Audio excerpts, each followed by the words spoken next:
Hello everyone. So today we are going to analyze आज जो paper हुआ था जीएस वन का जो मेंस का पेपर हुआ था। ठीक है। So let's just see the question paper. हम क्वेश्चन पेपर को देखते हैं एक एक करके। Will discuss the important tenants. ठीक है। हम एक एक करके इसके इंपॉर्टेंट टेनेंट्स को डिस्कस करते हैं। पहला क्वेश्चन आया था the salient features of Harappan architecture. Okay, that means they are asking the first question Harappan architecture. इसमें सिंपली आपके क्या आ जाएंगे, जो रोड्स, जो ग्रिड्स के पैटर्न्स वगैरह थे, perpendicular, Citadel. Okay, Citadel. Urban settlement किस टाइप्स के होता था, ग्रेनरीज। ओके, जो आपका ग्रेट बाथ मोहनजोदड़ो वाला। ऑलराइट, डॉकयार्ड्स लोथल में। सिंपल फैक्चुअल सवाल था जो कि आप बहुत ही आसानी से इस पे लिख सकते थे। It was not a tough question. Akbar के religious policies, they are asking the question on the main aspects of Akbar's religious syncretism. Okay, Akbar के धार्मिक सामान्यवता। Okay, they are asking directly Akbar के रिलीजियस पॉलिसीज के एनालिसिस एग्जामिन के बारे में पूछ रहे हैं, पॉजिटिव्स और नेगेटिव्स। दिन इलाही जो रिलीजन था, रिलीजियस, जिनने जो तीर्थ यात्रा मसूद हटा दिया था। Okay, jizya tax was remove. He also constructed temples. Architecture में जो उनकी रिलीजियस पॉलिसी देखने को मिलती थी, फॉर एग्जांपल फतेहपुर सिकरी में आपका राजपुताना टाइप आर्किटेक्चर था जोधाबाई पैलेस में। Okay, alright. Chandel architecture with art forms with resident vigour and breath of life. Chandela मतलब क्या, ये आपके खजुराहो के ऊपर पूछ रहा है। ओके, सेम सवाल यूपीएससी प्रीलिम्स 2021 में आया था। Okay, so what you need to write about this Chandela architecture के बारे में। देखो, चंडेलों का जो आर्किटेक्चर था, इफ इट्स वेरी गुड, अगर आप टाइम बता सकते, किंग जैसे कि धंगदेव। ओके, धंगदेव थे चंडेला रूलर्स। नन्नुक चंडेला रूलर्स थे। क्या स्पेशल था temples, Kandariya, Mahadev. Okay, temple architecture किस टाइप से थे, नागराज स्टाइल। एक 64 योगिनी टेम्पल था। ओके, जो क्वेश्चन आया हुआ था 64 योगिनी टेम्पल, सर्कुलर शेप का टेम्पल था, जिससे आइडिया हमारे इंडिया का पार्लियामेंट बनने में मिला था। It was the inspiration behind the parliament of India. Okay, जिसके स्कल्पचर्स थे, स्कल्पचर्स वेरियस, मतलब इसमें, मतलब देखो, रॉक कार्व्ड आर्किटेक्चर था। ओके, दे शोड, ये शो करते थे जैसे कि वत्सयान का कामा सूत्र के इमेजेस वगैरह को शो करते थे उस टाइम पे, गुप्ता पीरियड्स के। और राइट, गुप्ताज में जो मतलब वत्सयान जो बुक वगैरह लिखी गई थी, उसके ये सारी चीजें शो करते थे। In this way you have to write the whole answer. आपको इस वे में पूरा कंपाइल करके आंसर लिखना है। अब आपसे पूछ रहा है climate change and the sea level rise affecting the various existence of island nation.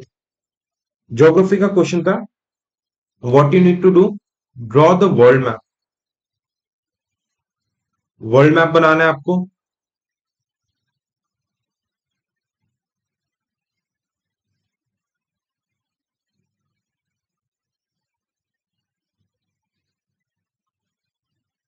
Okay, just show the island nations. Show the island nations. यहाँ पे आपके पैसिफिक आइलैंड से आपका ऑस्ट्रेलिया हो गया, Pacific islands. These are the small Pacific islands. Okay, show, जैसे इसमें आप थोड़ा सा लेबलिंग करो दिखाने के लिए। Shifting of Indonesia capital. Okay, submergence of Pacific island, जैसे Melanesia, Micronesia. Write it down here.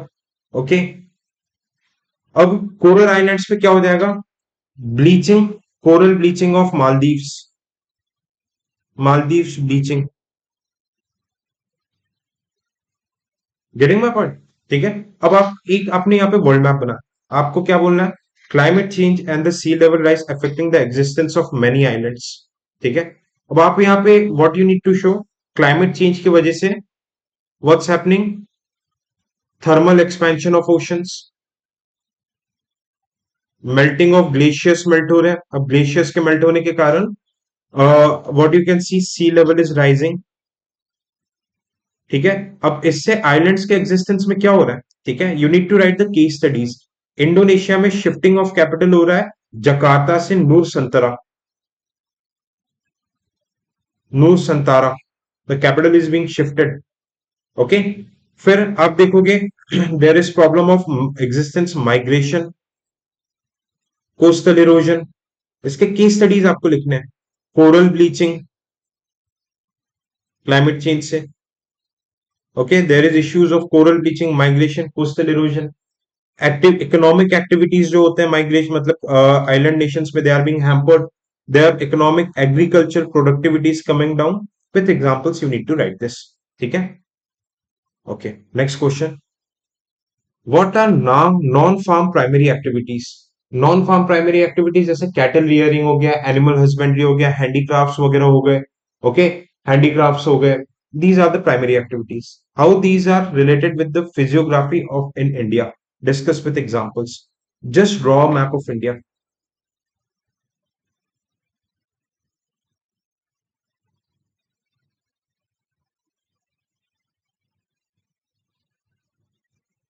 Physiography of India के साथ इसको कोरिलेट करना है।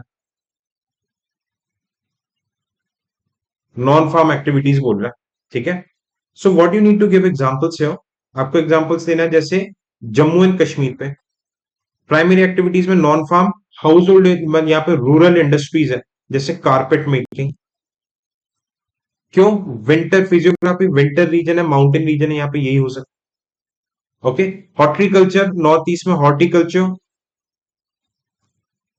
ठीक है, these is specialised agriculture, they are not non farm activities. Okay, ठीक है, आप ये चीज देख सकते हो। ऑलराइट, फिर यूपी साइड नॉर्दर्न प्लेन्स है। Okay, you need to write about northern plains. Northern plains में आप यहाँ पे क्या देखोगे?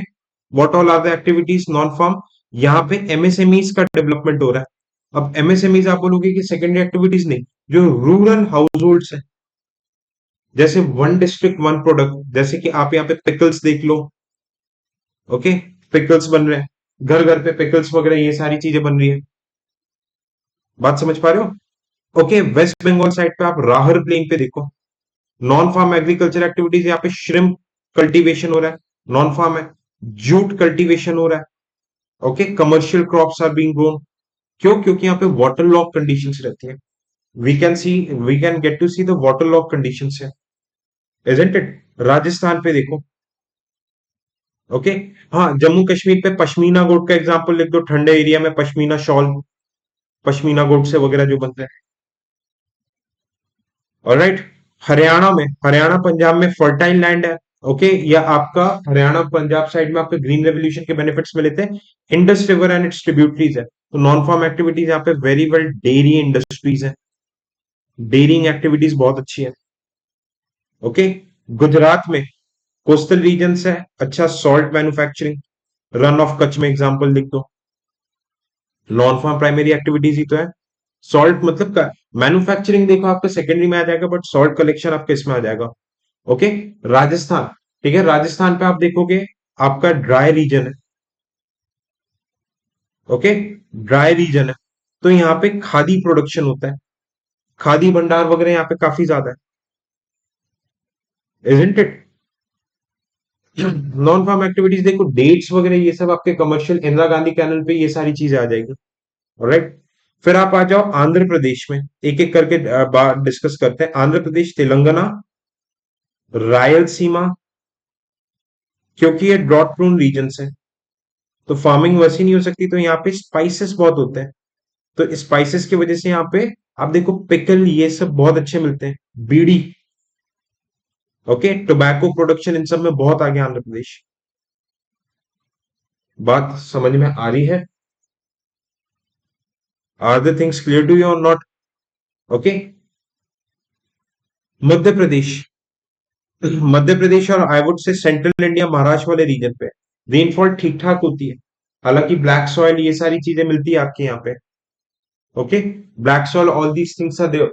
बट यहाँ पे रूरल हाउस होल्ड्स, यहाँ पे आप देखो गुजरात महाराष्ट्र में सेल्फ हेल्प ग्रुप्स का बहुत ज्यादा प्रोडक्टिविटी है। It's promoting agricultural entrepreneurship. Plain region है ना, मतलब मूवमेंट यहाँ पे ऑल दीज रीजन्स पे, these are very very important, very very easy I would say. Okay, जैसे जम्मू एंड कश्मीर में आप उत्तराखंड पे bat, would say bat production बहुत अच्छा होता है। तो इस वे में आपको फिजियोग्राफी, इंडिया के फिजियोग्राफी के साथ डेजर्ट्स में क्या होगा, ऐसे करके आपको कोरिलेट करके you have to write the answer. Clear? Okay, next we are gonna talk about, next हम बात करेंगे, explain briefly the ecological and economic benefits. Just a second, just give me a minute.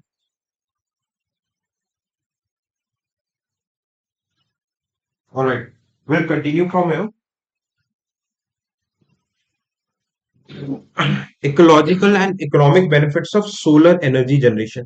पूछ रहा है कि ecological and economic benefit solar energy के क्या क्या रहेंगे, है ना? तो देखो, इकोलॉजिकल बेनिफिट्स में जो जो आपके डिसएडवांटेजेस कोल के रहते हैं, कोल के डिसएडवांटेजेस क्या है, जैसे कि पॉल्यूशन, ग्रीन हाउस गैसेस का एमिशन, डिफॉरेस्टेशन। ओके, डिफॉरेस्टेशन हो गया। फिर जो डिसीजेस होती है जैसे सिलिकोसिस, सिलिकोसिस डिसीज वगैरह होती है। Okay, it can be exhausted, ये नॉन रिन्यूएबल है, ये स्कैट, तो ये सारी चीजें सोलर में नहीं होगी। इकोनॉमिक बेनिफिट्स पे क्या होगा, देखो there are various government schemes. Pradhanmantri Surya योजना, आत्मनिर्भर भारत में सोलर सब्सिडीज दी जा रही है। ऑलराइट, यहाँ पे जो इलेक्ट्रिसिटी आपकी कहीं ना कि इकोनॉमिकल, जैसे रूफटॉप सोलर एनर्जी है, इंटरनेशनल सोलर अलायंस में आपको फाइनेंस, टेक्नोलॉजी सब मिल रही है, आप घर के ऊपर से प्रोड्यूस कर सकते हो। ओके, साथ ही साथ आप सोलर जो रिन्यूएबल एनर्जी टारगेट्स होते हैं, रिन्यूएबल एनर्जी हर टारगेट्स, आप घर पे बिजली बना के इसको ग्रिड पे सेल भी कर सकते हो। ओके, प्लस जो हमारा ट्रॉपिकल रीजन है, क्योंकि ट्रॉपिक ऑफ कैंसर से पास होता है, तो हमारे यहाँ पे इमेंस सोलर पोटेंशियल है, तो ह्यूज अमाउंट ऑफ इलेक्ट्रिसिटी बन सकती है। क्लियर? देखो, it was a direct question, what are tsunami. Tsunami क्या होते हैं? Okay, high rise of wave, how and when where they are found, Pacific ring of fire में बनेगा, जहां पे ओशनिक प्लेट, कहां पे, oceanic plate is subducting beneath the continental plate. Oceanic plate आपका क्या हो रहा है, it is subducting below the continental plate, तो यहाँ पे एजिटेशन होता है, अर्थक्वेक्स आते हैं, और सुनामी होता है। कॉन्सिक्वेंसेस, इकोनॉमिक कॉन्सिक्वेंसेस क्या होते हैं, इकोलॉजिकल कॉन्सिक्वेंसेस क्या होते हैं, विथ एग्जांपल्स, जैसे जापान का फुकुशिमा, फुकुशिमा में क्या हुआ था, न्यूक्लियर एक्सीडेंट। आई वुड से it's a very direct and simple question है, काफी ज्यादा डायरेक्ट एंड काफी ज्यादा सिंपल सवाल था। ओके, आप इसको बहुत इजीली डील कर सकते हो, isn't it? How do smart cities in India address the issue of urban poverty and distributive justice? Okay, the question was on smart city mission. Smart city mission क्या करेगा, accessible बनाएगा, ठीक है, affordable housing ensure करेगा, distributive justice मतलब जो vulnerable section है उसको कैसे करके बेनिफिट्स मिलेंगे। ओके, जैसे वुमेन्स के लिए कैसे बेटर, क्राइम रेट्स को कैसे कम करेगा, सीसीटीवी कैमरास लगेंगे, अर्बन फॉरेस्ट्री को इंश्योर करेगा, पार्क्स गार्डन्स वगैरह रहेंगे, बेटर रोड्स रहेंगे, ईज ऑफ डूइंग बिजनेस को प्रमोट करेगा, तो इन्वेस्टमेंट आएगा, पॉवर्टी हटेगा। Okay, alright. Ethos of civil services in India stand for combination of professionalism and nationalistic consequences. Okay, अब देखो क्या हो रहा है, आपका ये क्वेश्चन क्यों पूछा गया, जो फर्जीवाड़ा हो रहा है ना, सिविल सर्विसेज में, जैसे कि जो करप्शन के केसेस बढ़ रहे हैं, इनएफिशिएंसी, नॉन परफॉर्मिंग एसेट्स के नाम पे गवर्नमेंट जो फेज आउट कर रहे हैं ऑफिसर्स को। ओके, ये थोड़ा सा सोसाइटी से लिंक किया है। देखो, जीएसटी को they have linked with society. Alright, जो आइसोलेशन, आइवरी टॉवर एटीट्यूड रहता है सिविल सर्वेंट्स का, कि यार हम तो भगवान है, हम ब्रह्मास्मि, हम लोकल लोगों से क्यों मिले। ओके, प्रोफेशनलिज्म मतलब ए पॉलिटिकल होना, political neutrality. Okay, intellectual, innovative होना, जैसे इनोवेटिव सॉल्यूशंस ढूंढना गवर्नमेंट के लिए, जैसे आर्मस्ट्रांग पेन अपने दोस्त, अपने रिसोर्सेज से प्राइवेट फंडिंग रेज करके रोड बनवाई थी। नेशनल कॉन्शियसनेस मतलब नेशन के ideas, liberty, equality, fraternity, constitution के आइडियाज को होल्ड करना है, इसका आपको एग्जांपल्स देखना है। ठीक है, कि कहीं ना कहीं इसका कंटेंट आपका GS4 ethics and GS2 governance से आएगा। डू यू थिंक, देखो सोसाइटी का क्वेश्चन है, globalisation results only in aggressive consumer culture? नहीं, आपको एक पार्ट यस देना है।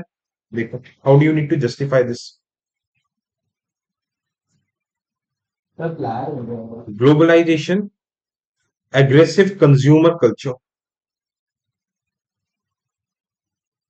यस। एक पार्ट यस में लिखना है, यस एग्रेसिव कंज्यूमर कल्चर। जैसे आप वॉलमार्ट देखो, ओके, ये सब चीजें क्या यूएसए की कंपनीज है, इनने पूरी मोनोपोली स्टैब्लिश कर दी। देयर मोन motive is profit. Okay, McDonald, okay, McDonald's, McDonald वगैरह देखो, इंडिया के पूरे मार्केट को कैप्चर कर दिया। लोकल, ये सारी टिक्की मतलब लोकल जो ये चीज है उठ ही नहीं पा रही। Westernisation of, westernisation, use and consumer culture मतलब क्या हो गया, use and throw, reuse plastics, ये सारी चीजें काफी, just second, okay. Consumer culture का मतलब क्या होता है, यूज एंड थ्रो वाला। ओके, यूज एंड थ्रो वाली चीजें बढ़ने लग गई है। जैसे कि आप देखो, पेन पेंसिल्स वगैरह, पेन प्लास्टिक पेन आप यूज करते हो, फेंक देते हो। ओके, जैसे जापानीज जो कल्चर रहता है, बाहर के कल्चर, भाई एक टाइम तक चीज यूज करते हैं, शेल्फ लाइफ खत्म होती है, डिस्ट्रॉय। इंडिया में भी वो चीज आ रही है। ओके, फूड प्रोसेसिंग इंडस्ट्री, भाई प्रोसेस फूड आज के डेट में आप जाओ अर्बन एरियाज में, सब लोग चिप्स बर्गर ये सब चीजें खाती है। What is this, is consumer culture. But no, globalisation से हाइब्रिडाइजेशन भी हुआ। फॉर एग्जाम्पल, कंज्यूमर कल्चर नहीं बढ़ा है। आप देखो, कहीं ना कहीं, जैसे मैकडोनल्ड्स की बात कर रहा हूं मैं, ठीक है, इसमें मैक आलू टिक्की, ये इंडियन फ्लेवर वगैरह पे, आलू टिक्की इंडियन का वो है। तो मैकडोनल्ड ने इंडिया के हिसाब से एडजस्ट किया। ओके, अब इसके वजह से, ग्लोबलाइजेशन की वजह से, जो इंडिया के एथॉस थे, इंडिया के एथॉस थे, जैसे कंजर्वेशन ऑफ एनवायरमेंट, वासुदेव कुटुंबकम, रीयूज, रिसाइकिल प्रोडक्ट्स हमें देखने को मिलते हैं। जैसे कि grey water technology, grey water technology क्या होती है, वाटर को रीयूज किया जाता है, जिसमें water is being reuse, reuse. तो ये it's not always the consumer culture. Okay, कई बार क्या होता है, कंज्यूमर कल्चर मतलब प्रो कैपिटलिस्टिक नहीं, सोशलिस्ट मूवमेंट को भी हमें बूस्ट देखने को मिला, वुमेन एम्पावरमेंट देखने को मिले, ये सारी चीजें भी है। ओके, तो इसका यस नो दोनों पैरामीटर्स का आंसर देना। हिस्ट्री का क्वेश्चन है, Jyotiba Phule writings, Gulamgiri and efforts of social reform, सत्य शोधक समाज, टच ऑलमोस्ट ऑल सब ऑल्टर्न क्लासेस। सब ऑल्टर्न क्लासेस में कौन कौन आ जाएंगे, वुमेन, दलित, ओके, वुमेन दलित, ये सब लोग आ जाएंगे। वुमेन पे क्या इम्पैक्ट पड़ा, दलित पे क्या इम्पैक्ट पड़ा, दलित वुमेन पे क्या इम्पैक्ट पड़ा। जैसे वुमेन पे क्या इम्पैक्ट पड़ा, इनकी जो वाइफ थी Savitri by Phule, women education के लिए पुणे में स्टार्ट किया था। दलित्स के लिए इन्होंने गुलामगिरी लिखी थी। ही यूज द सिंबल ऑफ राजा बाली, राजा बाली के सिंबल को यूज करते थे। ओके, बट हाँ, लिमिटेशंस थी, क्योंकि डिस्कस से लिमिटेशंस थी। बाद में जो राजा साहू साहू जी महाराज ये लोग आए थे, इनने पॉलिटिसाइजेशन स्टार्ट कर दिया था। Okay, they started doing politicisation. What Mahatma Jyotiba Phule क्या जानते थे, कि दलित लोग को बोलते थे कि आप भी एजुकेशन लो, हिंदू स्कल्पचर्स को सीख लो, तो आप भी क्षत्रियो के बराबर पहुंच जाओगे। बट बाद में जो साहू जी महाराज, इन लोगों ने बोला पॉलिटिकल रीजन से दे आस्क्ड फॉर रिजर्वेशन, इनने बोला कि वर्ण सिस्टम को ही एनिलेशन करो। डॉक्टर बी आर अम्बेडकर ने क्या बोला, वर्ण सिस्टम ही खत्म करो। ओके, तो यस एंड नो दोनों पार्ट में आंसर देना। ओके, थ्योरी बेस्ड क्वेश्चन है। Trace the consolidation process during early phase of independence in terms of polity, economy, education, international relation. चार अलग अलग हेडिंग्स बनेंगे। पॉलिटी, पॉलिटी में आपको क्या करना है, okay, integration of states, India after independence का टॉपिक है,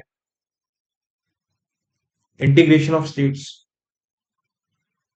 बात समझ पा रहे हो, जूनागढ़ कश्मीर सारी कहानी, हैदराबाद सब बतानी। इकोनॉमी, इकोनॉमिक कंसोलिडेशन कौन सा, 5 ईयर प्लान, मालोनोबिस प्लान, पहले 2-3 ईयर के प्लान तक बताना है। एजुकेशन, एजुकेशन कौन सा था, वर्धा प्लान, मौलाना आजाद हमारे नए वो बने थे एजुकेशन मिनिस्टर, क्या क्या एजुकेशन रिफॉर्म्स दिए गए थे, what were the major education reforms taken. After independence. International relation, हमारा इंटरनेशनल रिलेशन क्या था? We were non aligned. Okay, ये देखो आईआर वाले पार्ट को मैं डिस्कस करता हूं। इनिशियल फेज में व्हाट वाज द, ओके, हमारा आइडियलिस्टिक पॉलिसी था। We followed Panchsheel. हमने, ओके, नो रेसिज्म, हमने ये बोला था कि कोई भी कंट्री जो रेसिज्म प्रमोट करेगी हम रिलेशन नहीं रखेंगे। We wanted to promote peaceful democratic world order. We were non aligned. तभी तो क्या हुआ था, नैम। हमारा सोशलिस्ट पॉलिसी था with government control of industries. इन पैरामीटर्स पे आपको बात करना है। तो आप देखो जीएस 1 2 3 सब मिला के पूछ लिया। Okay, French revolution has enduring relevance to contemporary world. French revolution के जो आइडियाज थे, क्या क्या आइडियाज थे फ्रेंच रेवोल्यूशन के? फ्रेंच रेवोल्यूशन के what were the ideas? Liberty, equality, fraternity. Okay, liberty, equality, fraternity. Okay, social contract जो Montesquieu ने दिया था, social contract. Okay, actual power in the hand of people.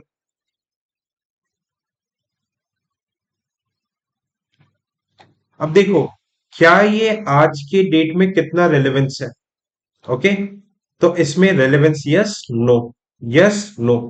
और आपको कंटेम्पररी एग्जांपल्स जोड़ने। Okay, contemporary examples जोड़ने, जैसे इक्वालिटी। यस, आप एग्जांपल दोगे G20 में इंडिया के लीडरशिप में अफ्रीकन यूनियन यूरोपियन यूनियन के एक टेबल पे आ गया। नो, आज भी रेसिज्म हमें देखने को मिलता है। आज भी वर्ल्ड ऑर्गेनाइजेशन जैसे WTO, इन सब में, वर्ल्ड बैंक में यूएसए का डोमिनेंस है। ऐसे आपको एग्जांपल्स उठा के लिखने हैं। लिबर्टी, यस, वेस्टर्न नेशंस में है। No, South Africa African nations में आज भी ये लोग सिविल वॉर में फंसे हुए हैं।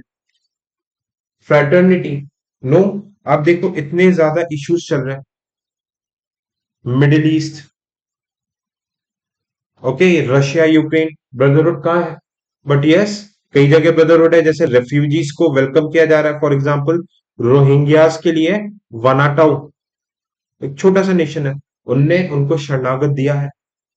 सोशल कॉन्ट्रैक्ट स्टेट के साथ है, जहां पे डेमोक्रेसी सक्सेसफुल है। नो, जहां पे मिलिट्री कूप आ रहे हैं। ओके, तो इस वे में you need to write this answer. I hope it's clear. Okay, give the geographical explanation of distribution of oil offshore oil reserves. इसमें आपका मैप बनना है। ऑफशोर ऑयल रिजर्व्स क्या है? अब how they are different from onshore occurrence of oil reserves. Offshore oil reserves कौन कौन से हैं, और ये ऑनशोर से कैसे? ऑफशोर कहां पे हो गए? जो कि आपके समुद्री एरिया में नहीं, लैंड के साइड मिलेंगे। और वो ऑनशोर से कैसे डिफरेंट है? Direct theory based question, map बनना है इसमें। ह्यूमन ज्योग्राफी का डायरेक्ट क्वेश्चन है। डिस्ट्रीब्यूशन, यूपीएससी के सिलेबस से, डिस्ट्रीब्यूशन ऑफ मिनरल रिसोर्सेस। अब देखो साइंस एंड टेक के साथ लिंक किया। AI and drone can be used for GIS and R remote sensing techniques in aerial planning. Okay, current affairs based question है। GI, geographical information system क्या होता है? Okay, geographical information, ये somewhat इनने क्या कर दिया है, जो करंट अफेयर्स के मतलब मैपिंग वाले क्वेश्चंस आते हैं, जैसे कि भुवन मैपिंग है, जिसमें geo tagging of land assets. MNREGA, MNREGA में जियो टैगिंग की जाएगी एसेट्स की। रिमोट सेंसिंग सैटेलाइट्स का आर्टिफिशियल इंटेलिजेंस में क्या यूज है? लोकेशनल मतलब अर्बन प्लानिंग में क्या यूज है? लैंड डिस्ट्रीब्यूशन में क्या यूज है? फॉरेस्ट रिसोर्सेस मिनरल मैपिंग में क्या यूज है? तो ये बहुत बढ़िया science and tech and geography को मिक्स करके क्वेश्चन पूछा। Okay, discuss how the changes in shape and size of the continents and ocean basins of the planet takes place due to tectonic movements. Simple plate tectonic theory, plate tectonic theory, divergence convergence, इसको मिला के आपको answer लिखना है। Direct geography question. Distribution and density of population in the Ganga river basin with special reference to land, soil and water resources. आपको क्या करना है? Density of population state wise map करना है आपको। You need to map the density of population with land. कहां कहां पे आपको नॉर्दर्न प्लेन्स का डायग्राम बनाना है। Okay, you need to make the diagram of northern plains. Ganga river basin, ये देखो गंगा रिवर बेसिन, ये रामगंगा, गोमती, घाघर, गंडक, कोसी, महानंदा, जमुना मतलब ब्रह्मपुत्र, ओके, ये यमुना, राइट हैंड, चंबल। अब इस रीजन्स में आपका, और ये क्या हो गया, सोन। ये मैप बनाना है, आपको इसके ज्योग्राफिकल रीजन्स बताने, ठीक है। क्या पूछ रहे हैं सवाल में, आपसे पूछ रहे land soil and water resources. Land किस टाइप का है, फर्टाइल लैंड है, एलुवियल सॉइल। लैंड रिसोर्सेस किस टाइप के हैं, ओके, आप यहां पे देखोगे वाटर लॉक कंडीशन, यहाँ पे राहर प्लेन्स जो रहते हैं वेस्ट बंगाल साइड, यहाँ पे वाटर लॉक कंडीशंस है। Magadh plains flood prone regions है, ओके। नीचे आपका, सॉरी, नीचे मगध प्लेन्स है बिहार में, और ऊपर बिहार में मिथिला प्लेन्स है, ये फ्लड प्रोन रीजन्स है। समवॉट एलुवियल सॉइल है यहाँ पे, है ना। अब आप देखोगे ये बिहार वाले साइड, यूपी वाले साइड अवध प्लेन्स हो गया, और दिल्ली वाले साइड रोहिलखंड हो गया। अब क्या पूछ रहा है आपसे, लैंड सॉइल वाटर रिसोर्सेज के हिसाब से पॉपुलेशन डिस्ट्रीब्यूशन। सबसे ज्यादा पॉपुलेशन डेंसिटी बिहार में है, क्यों, क्योंकि यहाँ पे सबसे फर्टाइल एलुवियल सॉइल मिलता है, मोस्टली एग्रेरियन इकोनॉमी है लैंड यूज पैटर्न में, ठीक है, इसलिए पॉपुलेशन डेंसिटी ज्यादा है। राहर प्लेन्स वाटर लॉक कंडीशन है, तो सेकंड हाईएस्ट पॉपुलेशन डेंसिटी यहीं पर है, okay. Kharif crop, sugar cane, aquaculture यहाँ पे सबसे ज्यादा होता है। अवध प्लेन्स पॉपुलेशन डेंसिटी थोड़ी सी कम है क्योंकि एक्सटेंडेड एरिया है, बट हाईएस्ट पॉपुलेशन यहां पर है यूपी में, पॉपुलेशन सबसे ज्यादा यूपी के। रोहिलखंड प्लेन्स, यमुना दिल्ली वाला रीजन, पॉपुलेशन डेंसिटी इस रीजन की सबसे ज्यादा हाईएस्ट है, वाई, क्योंकि लैंड यूज पैटर्न यहाँ पे इंडस्ट्रियलाइजेशन है, इंफ्रास्ट्रक्चर है, तो यहाँ पे एनसीआर रीजन डेवलप हुआ है, ओके, यमुना के पास। इस वे में you need to write the answer, okay. How do you account for fast-growing food industries given that there are increased health concerns in modern society? Illustrate your answers with Indian experience. Society का answer, okay. पहली बात, सबसे पहले देखो food industries क्यों growth हो रहे हैं। सबसे पहले आप हेल्थ कंसर्न्स देखो, ओके, आपके कोलेस्ट्रॉल बढ़ जाना, ओबेसिटी बढ़ जाना, ठीक है, हार्ट अटैक के चांसेस बढ़ जाना, यूथ में आ रहे हैं ये सब। फिर भी आप यहाँ पे देखोगे कि फास्ट ग्रोइंग फूड इंडस्ट्रीज आप यहाँ पे क्यों इंडिया में देखने को मिल रहा है। सबसे पहले ड्यू टू अर्बनाइजेशन,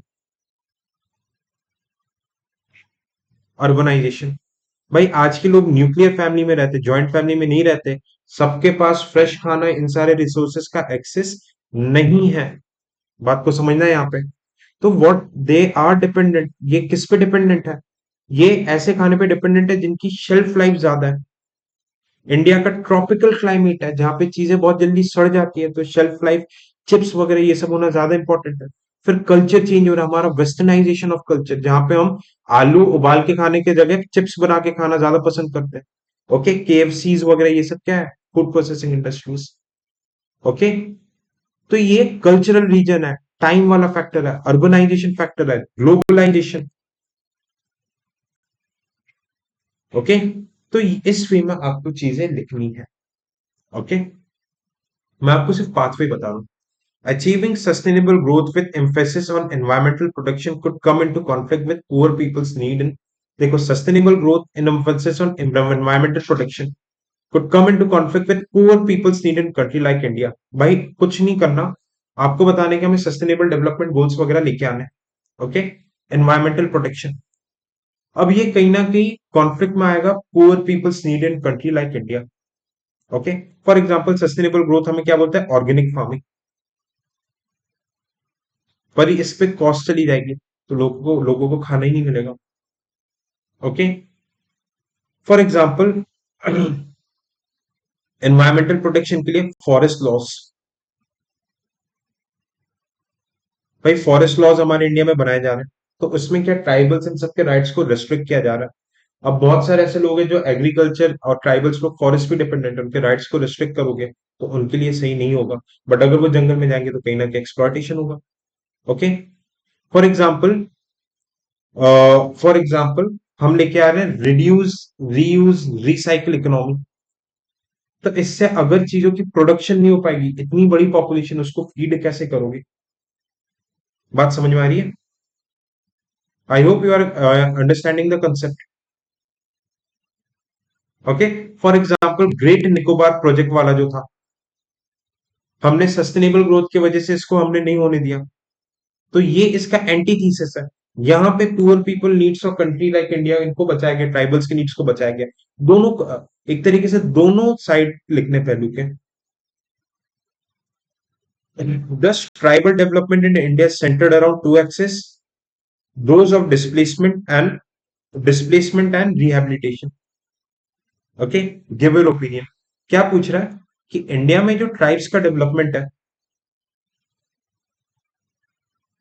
इंडिया में जो ट्राइब्स का डेवलपमेंट है, क्या दो ही एक्सेस है, डिस्प्लेसमेंट और रिहैबिलिटेशन? आपको आंसर क्या लिखना है? इन दोनों फैक्टर पे पहले यस लिखना है, यस, फिर ना भी, फिर नो भी लिखना है। ओके। कैसे किया गया ट्राइबल्स को? ओके। डिस्प्लेसमेंट, भाई पहले क्या होता था, ट्राइबल्स अगर डिस्प्लेस होते थे, एडुकेट रिहेबिलिटेशन नहीं दिया तो नक्सलिज्म टाइप के मूवमेंट होते थे। तो अभी कोई भी डेवलपमेंटल प्रोजेक्ट आता है तो इसमें मेन मोटिव क्या रहता है? जो फॉरेस्ट कंजर्वेशन रूल्स थे वो क्या बनाता है कि भाई एक ग्राम सभा लिस्ट ऑफ अफेक्टेड पीपल बनाएगी और उनको एडुकेट कंपनसेशन, मतलब प्रॉपर वे में उनका डिस्प्लेसमेंट कराया जाएगा बेटर जगह पे। ओके। और उनको प्रॉपर वे में रिहेबिलिटेट कराया जाएगा। For example, Shankaran colony DM के नाम पे था, रायपुर में है, छत्तीसगढ़। ओके। अब ये चीजें हो गई, बट इसका मेजर आंसर नो में आएगा। नो, ट्राइबल का डेवलपमेंट सिर्फ डिस्प्लेसमेंट और रिहेबिलिटेशन के बियॉन्ड है। For example, constitutional protection, schedule 5, schedule 6, laws जैसे PESA act for tribal self governance. Okay. Tribal education, आपका Eklavya model school. Tribals habitat construction जैसे tribal sanctuaries. Okay. Tribals administrative economic empowerment जैसे वन हार्ट्स होते हैं, वन धन, जहां पे ट्राइबल्स अपने प्रोडक्ट्स को सेल कर सकते हैं। Tribals administrative empowerment reservation to scheduled tribes. Okay. Tribals awareness and reviving their pride जैसे पीएम जनजाति गौरव दिवस। भगवान बिरसा मुंडा, ये ट्राइबल कल्चर को रिवाइव करने के लिए, जैसे इंडिया का जो फर्स्ट प्राइवेट रेलवे स्टेशन है, इट्स रानी कमलापति, भोपाल में है रेलवे स्टेशन, जो कि एक प्राइवेट रेलवे स्टेशन है। सो नो, इसमें आंसर सेंटर्ड होगा। क्या ये बात समझ में आई आप लोगों को? Are the things clear? So ये एक आपका फर्स्ट ऑनेस्ट रिएक्शन है। Okay, in this way more or less जो मैं पेपर बोलूंगा ये प्रेडिक्टेबल एंड इजी लाइंस पे पेपर था। हाँ, बट सब्जेक्ट्स इनने इंटरलिंक काफी ज्यादा किए हैं। Okay, subjects have been interlinked a lot. So thank you so much for watching, bye bye, take care and Jai Hind. तो हमें अब 2026 वालों के लिए सीख क्या है? What learning we have for the people who are going to attempt in 2026? सबसे पहले, you cannot read any GS in isolation. Interlinking is the key. जैसे GS 1, 2, 3, 4, all the subjects are being interlinked. Okay, you need to develop strong analysis. ऐसा होगा तो क्यों होगा? You need to have very good examples and case studies, because you see, direct questions direct questions काफी ज्यादा कम आए थे। Okay, सब एनालिटिकल आपके करंट अफेयर्स और सारे जीएस के नॉलेज से लगे हैं। Okay, so these are the outcomes. Thank you so much for watching this session. Bye bye, take care and Jai Hind.